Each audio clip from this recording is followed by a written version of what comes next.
Meanwhile, Japan urging its residents to take shelter this morning after North Korea fired a ballistic missile over the country. This is the first time this has happened in 5 years. The U.S. already condemning North Korea. A National Security Council spokesperson calling the test destabilizing.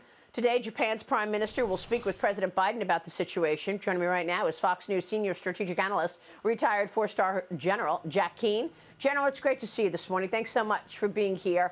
Your thoughts on this missile from North Korea?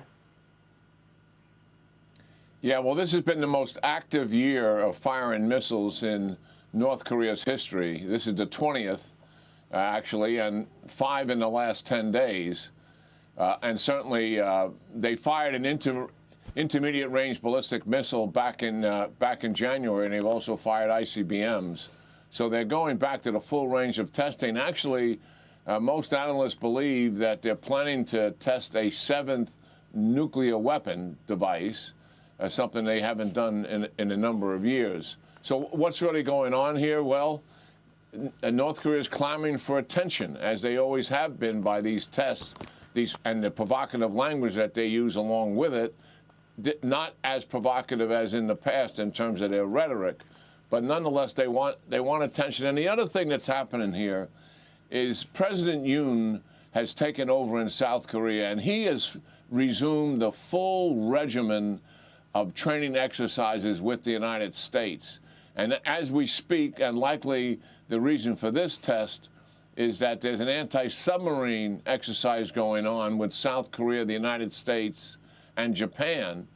And they have been doing these tests for some time, and an aircraft carrier parked itself in South Korea the first time in a number of years just recently. So, yes, and the Biden administration, I think, has taken a correct path here. They're certainly not giving in to any of their claims to relief of sanctions, and actually, diplomatically, they kind of stiffen the North Koreans here. And we know full well, Maria, that the Chinese will not let this situation get out of hand. They like the idea that when the North Koreans poke the eye of the United States, we get spun up quite a bit.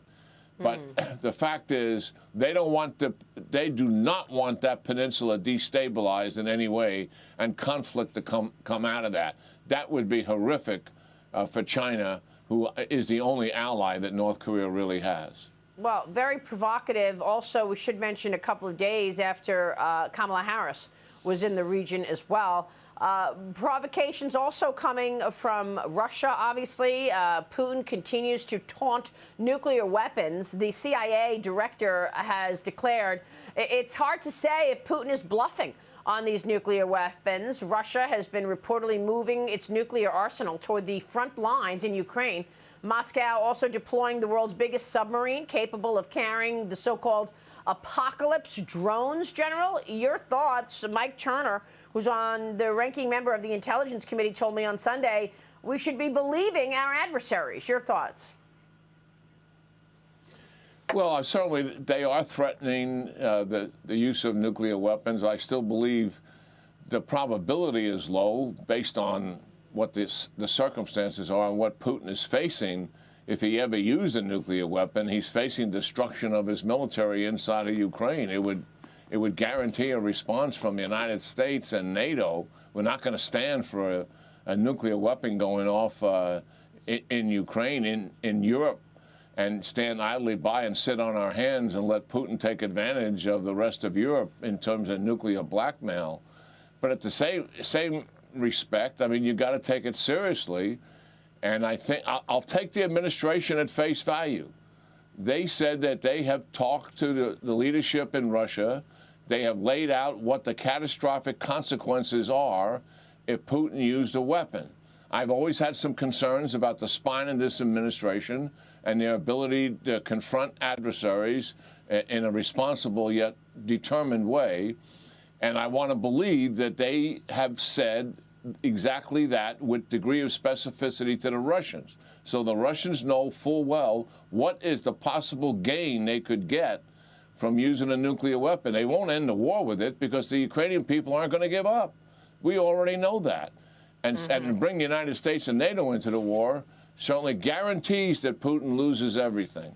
So, yes, Wow. I think there's fear-mongering going on. I think we have to be steady here in dealing with this and also do what the administration is doing, and the Congress should be reinforcing it, that you're going to pay an external price that you can't afford to pay if you use a nuclear weapon in Ukraine, and it likely would bring down your very regime itself as a result of it. Well, speaking of all of that, Biden finally condemned the violence against the protesters in Iran. The administration issuing a statement where he vowed that the U.S. will be imposing costs against violent perpetrators and that he will hold Iranian officials accountable, General. But at the same time, he's still pursuing this Iran nuclear deal. We've been seeing these protesters on the street. They're chanting death to the supreme leader. We're understanding that he's on his deathbed. But how long has the supreme leader been on his deathbed? Well, that, I think, is a matter of weeks, actually, and his health has been fragile and declining for some time. Listen, I've been very critical of the Biden administration not issuing a clarion call here and continue to repeat it. And what he did yesterday was a real step in the right direction. Here's what I like what he said. The United States stands with Iranian women and all the citizens of Iran who are inspiring the world with their bravery. That is similar to what Reagan said to Les Walesa when he and the welders in the union stood up against the communists in Poland many years ago. But we got to repeat it, and we've got to get other countries in the world. The voice of America truly matters. And the Iranian regime is not going to be overthrown by guns. It's going to be overthrown by people. So there's demonstrations in 100+ cities now. And wow. we should be reinforcing that with everything that we can. It is an important moment inside of Iran. And obviously that is why they have put the IRGC, their #1 military force, in the streets to clear the streets. And they're killing these people at random, as they have done in the past. Step in the right direction here, but we got to continue it. We must sustain it. And we've got to get the other countries involved doing the very same thing.